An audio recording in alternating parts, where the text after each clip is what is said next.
Hey folks, it's Lola here. If you haven't watched the other video that I've just posted at the same time as this one, please do. You may have noticed if you previously subscribed to my channel that the name of the channel has changed. That's because some of the content is going to be changing, but I won't go too much into that because I did spend about 3 minutes explaining it in the other video.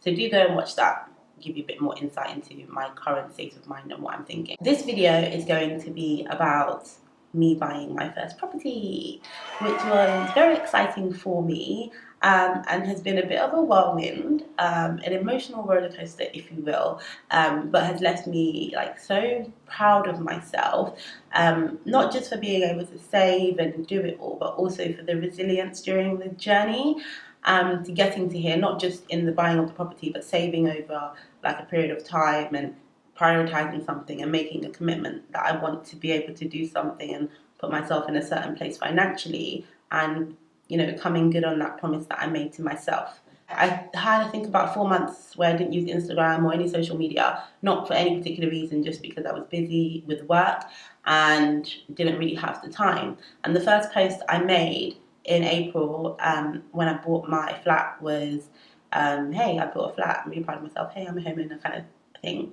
And I got loads of questions. Obviously, I got loads of really positive messages from everybody, like supporting and like saying how proud they are and like well done, which was really lovely actually. But I also got lots of questions, people asking me like, how long did it take to save? How did you buy a place in London? How much money did you really need?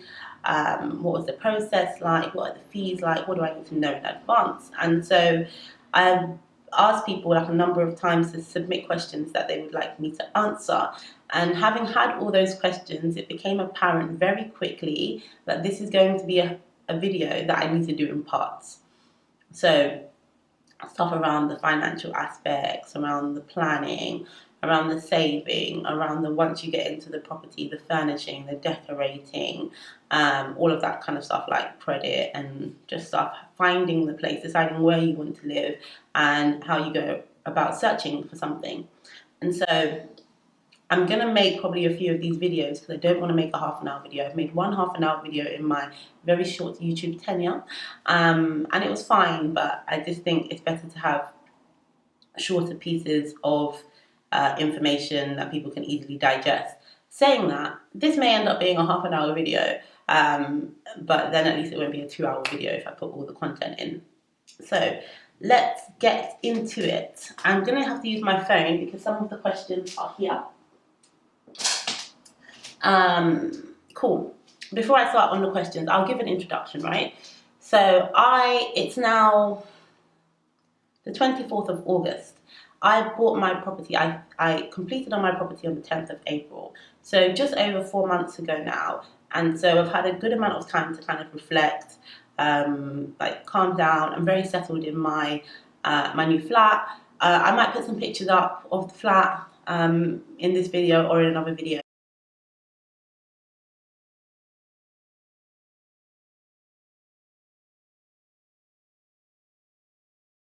But it's lovely. I love it. It's my home. This is it. That's my family.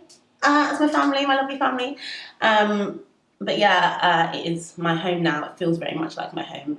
But it was a while ago that I did this, so I may have to refer to my phone for some of the details.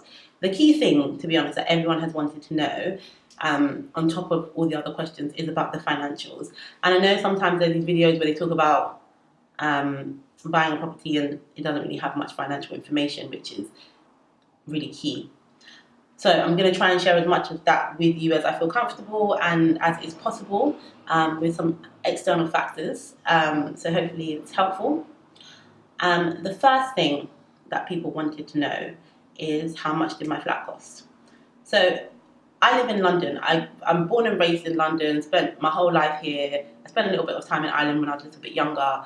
My dad lives in Nigeria, so I visit there. But I am London born and bred, South London, spent my whole life here.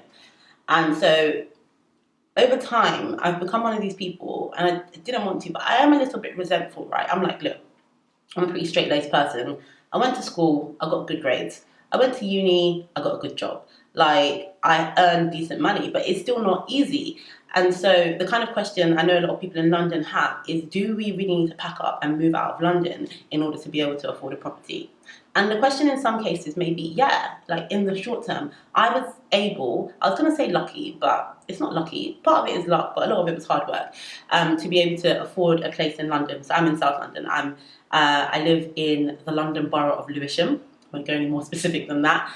So it's a decent commute. I can get into work. I work in the city, can get in like quite quickly, and it was for me affordable. Affordable is very subjective. My flat cost me £330,000. It's a lot of money.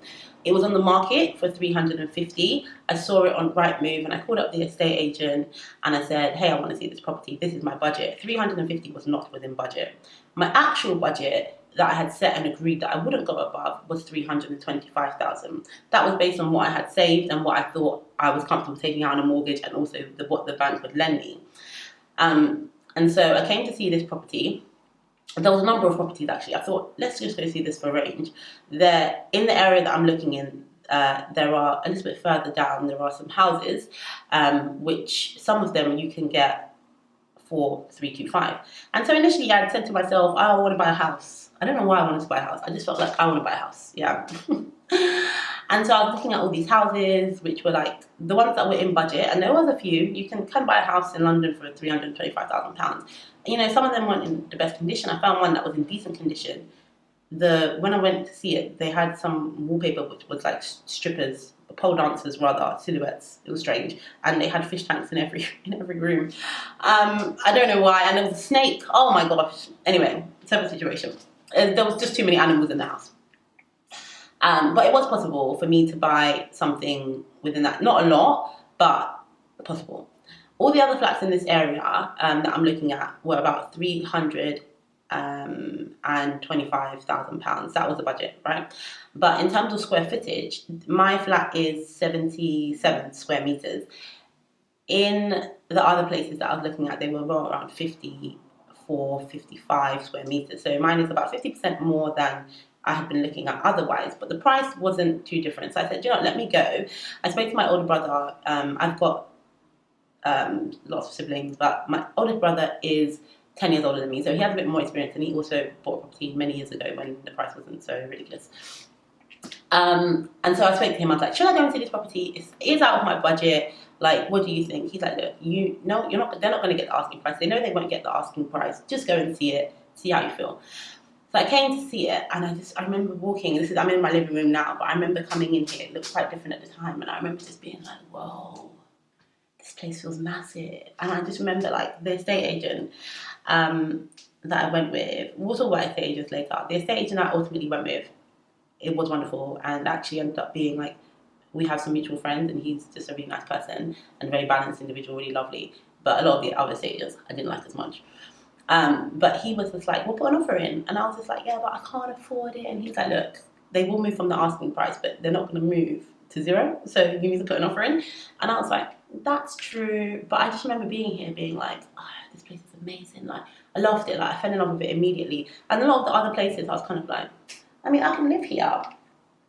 I could live here. But I didn't feel like crap. Like, I love this place, like it's amazing. But this place, just because of the size of it and the fact that it had no furniture in when I came to see it, which made a big difference, so it felt more spacious.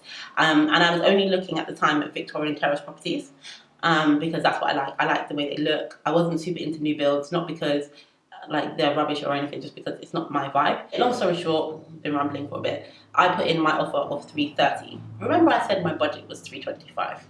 That's why I'm a fool. Because I was just like, look, they won't accept 325. My brother was like, put the offer in for 325. And me, in my infinite wisdom, I decided that I'm going to put in an offer for 330. That came back to bite me in the bum later. But I put in my offer for 330. They called me up. They were like, okay, look, can you move from this? I said, no. They said, yeah, but is there any? No. I said, there is no more additional money. This is all the money I have in the world. This is the budget I have. It's above the budget I have. There is no more additional money. The agent said, cool, I'll go speak to the vendor. They called me the next day. They was like, what's the situation? Like, I had to fill in my thing about finding my deposit. Was I a first-time buyer? There was no chain. So they were like, this girl looks all right. There's nothing stopping her. We won't have to wait. She can move quickly. Would you be able to exchange within 6 to 8 weeks or something? I said, I mean, there's no reason No, I couldn't. So, long story short, offer was accepted. I was like, yes, yes, I'm a homeowner. My brother was like, no, you're not. My brother was like, you have not paid. You don't know what's going to happen. You need to just be calm because things do fall through and I don't want you to get your hopes up. So I was like, okay, trying to be balanced, but also being like, you know, trying not to think like bad things. But it does happen and I know people that it's happened to. So also trying to be very balanced. So yeah, then comes the actual money stuff. There's lots of back and forth at that point. Like you get some paperwork to say that yeah, your offer's been accepted, but nothing is legal until that point. Like any party can pull out, right? And so we start going through the actual legal stuff. So at that point, I had to instruct the solicitor. So I said, okay, I know some people that have bought properties. You know, I want a solicitor. Let me ask everybody that I know that's bought a property about their solicitor. Nobody would recommend their solicitor to me. They all told me that they were trash. And I'm like, what do you mean they're trash? They was like, they didn't get back to me in time, they didn't respond to my queries, they messed stuff up, there was lots of mistakes. And I was like, literally speaking to everybody that I knew. And they were like, no, wouldn't recommend him. I mean, I used him, he wasn't good. I used her and she wasn't good. If you want that. So in the end, I ended up going with a solicitor that was referred to me by the estate agent because I was like, look, I've got nothing to lose. This one at least may be good. The others are definitely not. My solicitor was excellent, actually, really, really good. I got a quote, a fixed fee quote for the solicitor was £1,954. So that's £2,000, right? On top of what I've already put aside to enter my deposit. So that's the quote, and that includes everything the solicitor has to do. The solicitor's fees, they have to do some searches on the properties like water, sewage, planning permission, all of that stuff is all included. So that's basically £2,000 for solicitor's fees. At that point, the first thing I had to actually pay, the first money that left my account was for the searches. So the solicitor's fees you pay when you're just before you exchange, but the searches have to be done in advance. So there's like £320 something as part of that quote, and I'll show you what the quote looked like. I'll put it on the screen to show you so you can see the different elements. But as part of that, there was £320 something on searches, and that was the first money. They called me the very next day to say, hey, we want to run the searches. The very next day after I instructed them, want to run the searches, we need £300 and something. So I said, cool, paid them the £300. But that was the first money that actually left my account. As part of the quote, they give you obviously like the estimation of what your stamp duty would be. So first time buyers, I'm a first time buyer, under £300,000, up to £300,000, there's no stamp duty. Obviously, like you can get everybody in London for under £300,000, but that's not what I was looking at, and it meant that I had to pay some stamp duty on the £30,000 above at whatever percentage, which meant that I ended up paying £1,500. So now we're at £3,500. So we have £2,000 on solicitors' fees there or thereabouts, and then we have £1,500 on stamp duty that I know I'm going to have to pay at some point. So £3,500 set aside. And then, you know, you have to start providing lots of information like documentation, like ID, all this other kind of stuff, and you need to get some money. So I had a deposit. I'll come back to what my deposit size was. So you need to get a mortgage, yeah, because after you save all your money, you know, you're feeling good, your offer's been accepted, you still don't have the money. So I had to go get a mortgage. So I spoke to a mortgage broker. I'd spoken to mortgage brokers before. I think I spoke to Alexander Hall, which are like apparently quite big.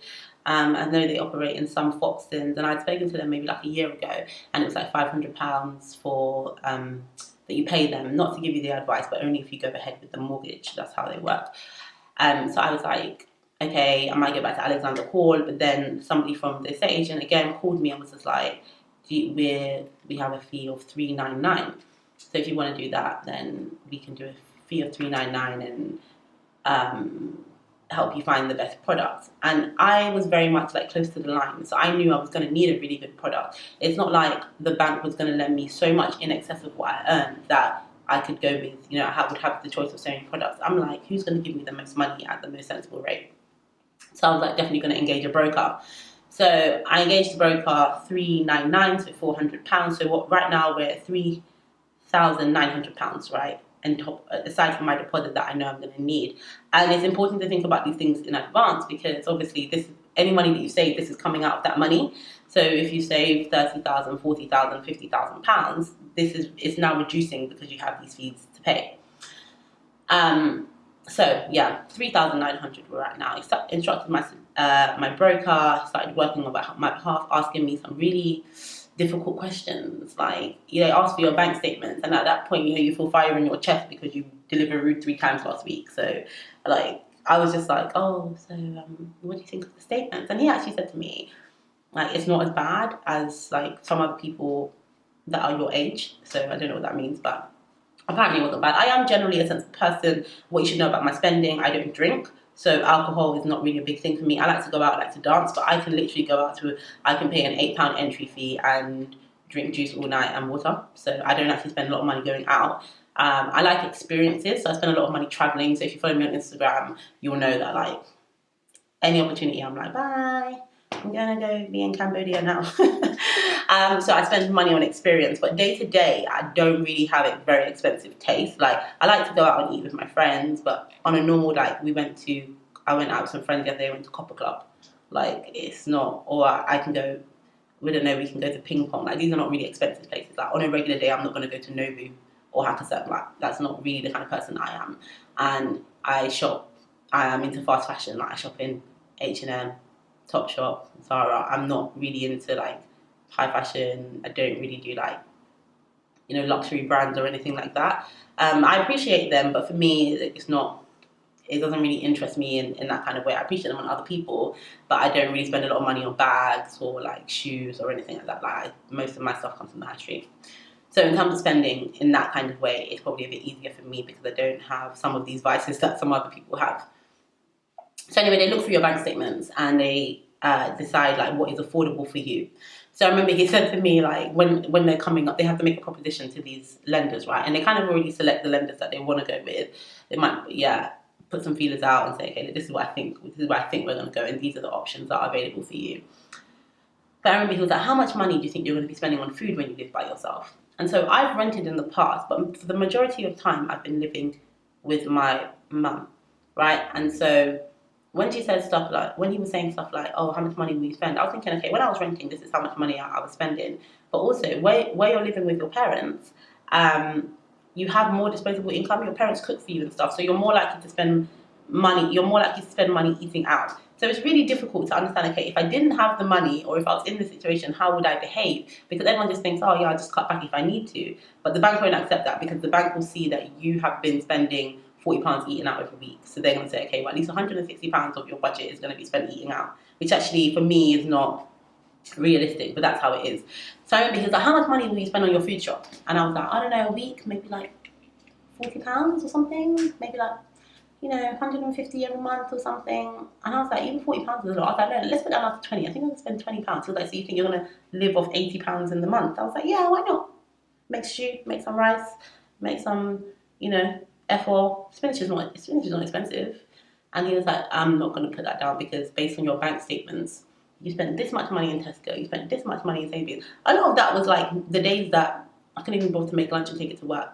So he's like, you spent this much money in prep, you spent this much. And I'm like, yeah, but if I don't have the money, I wouldn't spend it. But it doesn't work like that. So I guess the advice point coming out of that is, if you know you're going to buy a property and you know that's what you're going to be doing, they ask for 3 months bank statements. I'd say in the 4 months, 4 or 5 months when you're leading up to this, just be sensible with your spending because it will have an impact. And obviously, for me, my default is I won't spend it if I don't have it, but the bank can't necessarily rely on the fact that you're going to be sensible and be able to adjust your spending if you're used to a certain way of living and a certain life. So that was the broker. He went and got me the mortgage that I wanted. So he came back to me and he said, okay, we've looked at some mortgage products. This is how much money you're going to need based on the size of your deposit that you have and that you're comfortable spending. Is there additional money that you could get from your family if you needed to? I said, look, I don't come from one of these banker mum and dad kind of families. I wish. I don't have anything against people that do. Appreciate your situation in it, but I don't have that. My family could come up with money if they needed to, but I've always very much been in a place where I don't want that. I don't want. There's no problem asking for and accepting help, but my ideal situation would be to not be in that position and to not have to put financial pressure on others. Even if they would be able to do it, it would just be otherwise sat in their account. So I was like, ideally, I don't want to do this. This is what I want. So he came back to me, he's like, here we go. This is Barclays. Barclays have offered you this much money based on your deposit size. This is what we can do. And I was like, okay, fine, we'll go with Barclays because they're willing to give me the money that I want. Most banks will lend you they'll lend you 4.5 to 5 times your salary, right? So they came back and they was like, okay, and sometimes that will be based on the size of deposit you had. So I had, after we've done all the fees and taken that out, and based on what Barclays would lend me, I put in £57,000. Right, so that's what I needed to be able to contribute in order for the bank to lend me the rest of the money. So I put in the 57, the bank put in the 273. I mean, I hope that math works, please don't judge me. But the bank put in the rest of the money. So it's a lot of money that the bank has given me. And I was kind of like, even when I signed it and I was like agreeing to all this stuff, I was like, oh, it was a pain in me in my chest because I am the kind of person that I try to pay my credit card off every month in it. So I don't even like to have that hanging over me, let alone for the bank to be needing £272,000 from me or something. Anyway, so that's where we got to. So my deposit size, I think, equated to 17%. It didn't equate to 17% for any particular reason. That's just the money that I had, right? And remember what I said about me saying 325 and going at 330. £5,000 is a lot of money when you're buying a house. Like, it doesn't feel like it. 325 and 330, they feel like very similar numbers. But when the additional 5k is coming from your own pocket, that's when the issue comes, and that's what happened to me. So where I had to put in 57, if I had put in my offer for 325, which in hindsight probably would have been accepted, because in this particular situation, the vendor, person selling the property, had got married and moved in with her husband. So this property was essentially losing them money every month that it wasn't being sold because it wasn't being tenanted. It wasn't occupied at all. And so, like, I probably could have put in an offer for 325. So that's the thing. Like, the worst someone can do is say no. But I was just so, like, just in my own world and thinking, oh, I really want this property. I'm so excited. I put the offer in on my... So I came to view the property at 6. I was supposed to be meeting my friends at 6:30 for dinner. And I was like, I was going to be late at 6:45. So I put in the offer when I got on the train. Like, that's how quickly I did this. Like, I was like, look, I'm going to get the survey done and everything. If anything's wrong with it, I'll figure it out. But I may as well put the offer in now. So I called my brother. Oh, no, the brother I'm talking about lives in Dubai. I didn't call him. I was on WhatsApp. I was like, this is the situation. These are the pictures. What do you think? This is the ad. He was like, look, if you like it, go for it. So I was like, called my estate agent. I was like, hi, what do? I want to put in an offer. And he's like, okay, I'll send you the form and everything. So I did that on the train. Like that. Like I did 20 minutes later, I put in this offer. And my head was just spinning and I didn't want to lose it because it had just come on the market, right? Just. And like it'd been on the market for like a few weeks, or like a week, right? But based on the price of it and the fact that it's 50% bigger than all the other properties in the area, I was thinking like, let's just do this quickly. But anyway, in my excitement and my anxiety, I put in an offer higher than I should have, in my particular opinion. In hindsight, they may have said no to 325, but who knows? Like, I'm very much a don't ask, don't get person in life, but in this particular situation, I didn't. But anyway, what that meant is that I had to find another £5,000. The bank was like, this is what we're going to lend you, right? So I had to find another £5,000 to get up to this number. So that's what I did, and I put in the 57. It would have been much more comfortable for me if I only had to put in 52. And we'll talk about saving and stuff like that, but it's a lot of money. I saved for a very long time. I started my first proper job in 2011. That I changed, but I started working at Deloitte in 2012, and it probably started September 2012, and I probably started saving properly like a year and a bit later at the beginning of January 2014. Obviously my salary has gone up, so at the beginning I was saving at a smaller rate, and where I was renting at a point, like I was still saving consistently, but I wasn't able to save as much. So for those of you that do have the luxury of living with your parents, max it out. If you can stand to live with your family, then do that. My family have an interesting relationship with my family. I love them all, but do I want to live with them? And did I need that time out? I'm not living with them, definitely.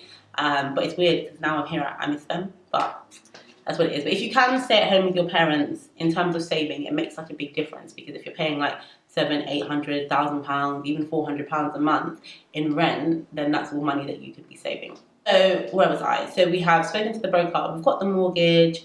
My mortgage process was really quick. Like the process of getting all the information from you and uploading it to the portal with the your broker and all of that stuff took about a week and a bit. But once the application went in, everything was super quick. Like the bank came and surveyed the property very quickly. The actual application went in on Tuesday. I got my mortgage offer on Thursday or Friday. Friday, I think. Yeah, because I remember I was like in my previous job. I've changed jobs since. And in my previous job, I was traveling a lot. Like I was in Paris. So I remember they called me and they said, hey, no, they sent me an email, said, hey, great news, your mortgage offer has gone through or something, and yeah, they're going to give you what we asked for. So yeah, it was really quick, right? And I really do like, if you guys need like a solicitor or broker, like I would definitely recommend mine. And that's like, I don't say that lightly because nobody would recommend this to me, and it was really stressful even having to find one and taking the punt on one who I didn't necessarily know was tried and tested, besides recommended by the estate agent. So if you guys need a referral, let me know. So yes, so now we have £3,900 in fees and obviously the £57,000 in the deposit. Obviously £57,000 is a lot of money, and I don't want to trivialize that because it took me a very long time to save it, and it wasn't easy, but that's based on the property that I have. There are properties that cost less money in London, and obviously outside of London, like, I don't know, I feel like you can buy properties for packets or crisp in it. Like, I know it's not the case, but being in London, it just makes me very resentful of everybody that doesn't have to live in London. And of course, I have the choice to move to Manchester or to go and live in Surrey or something like that, but I don't want to move away from my family and everything that I know and the city that I love. But yeah, so depends where you want to live. Like even in parts of Kent or further out in London, but further out, like I live in Zone 3, but further out, obviously it gets cheaper, so you don't necessarily need that size of deposit, and there are other options. But we're clear now into what we're 3,900 plus 57, so we're like £60,000 and £900. And then the last cost that I had to pay was my surveyor.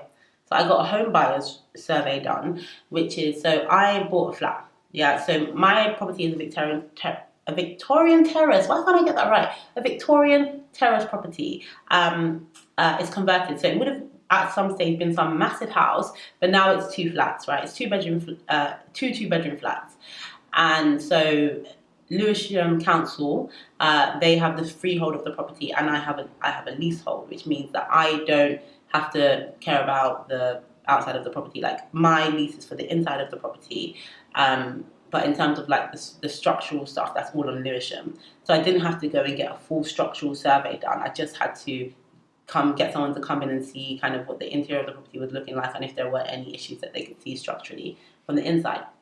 So it's called a home buyer's report. So I got various quotes, and somebody could come quite quickly, and the one I went with was £385, which was quite good because some of them were coming in at like £600-700.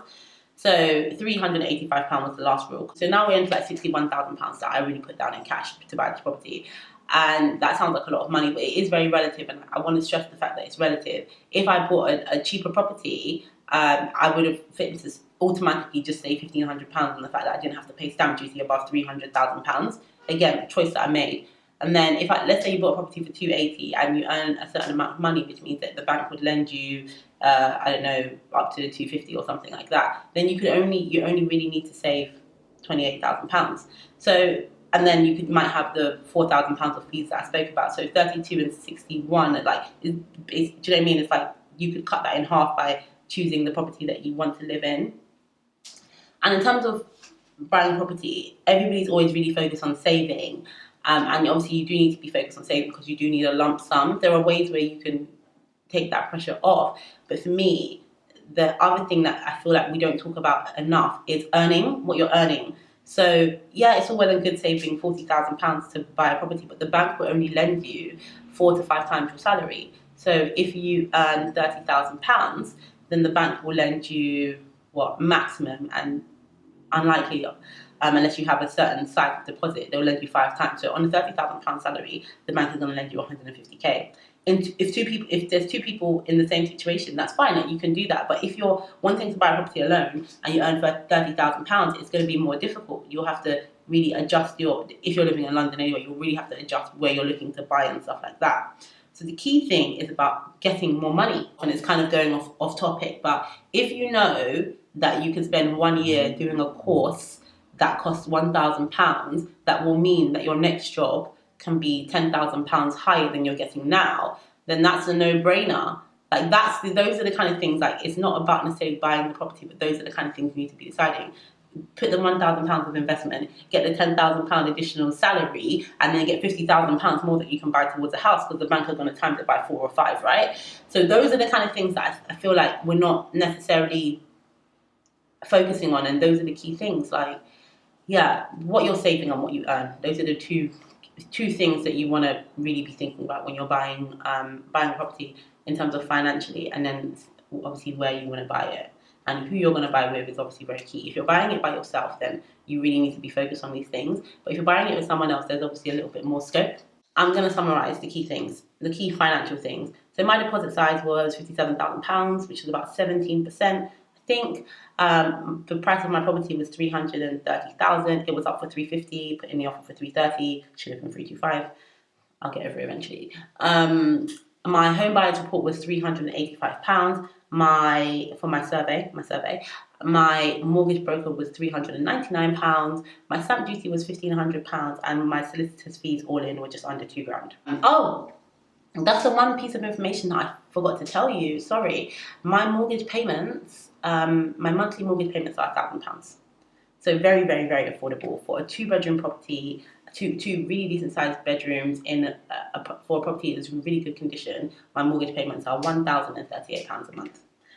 And again, I've put all these numbers out there, but I just want people to understand that I depleted all my funds, and I don't even recommend that you do that. Like, all my money, right, was in this situation. And I think that's probably everything I wanted to cover in this video. Well, it's not everything I wanted to cover. It's everything I think I should cover in this video. And I will put it up, and I won't film another video yet. I've got some other things that I want to share, but I'll wait for you guys to watch it and let me know what you would like me to talk about in the next video, and things that I didn't cover in this one. And I'll just be going, if you comment on things, I'll go into the comments and I'll be responding, and I'll make sure that I get everything, give you all the information that you want. Right? So it's been a very long-winded video, a lot of talking. To be honest, I don't have any issue talking. Anyone knows me now, I talk probably far too much. But it's probably very long. If you have sat through this whole video, well done. Thank you. I appreciate you. I will see you guys very soon. I will try to edit this video down so that it's not a completely unreasonable length of time, or I will split it into 2 pieces and stick them both up at the same time. But thank you very much. Love you guys all. Do like, comment, share, subscribe, all that kind of stuff. I appreciate you. Thanks. Bye.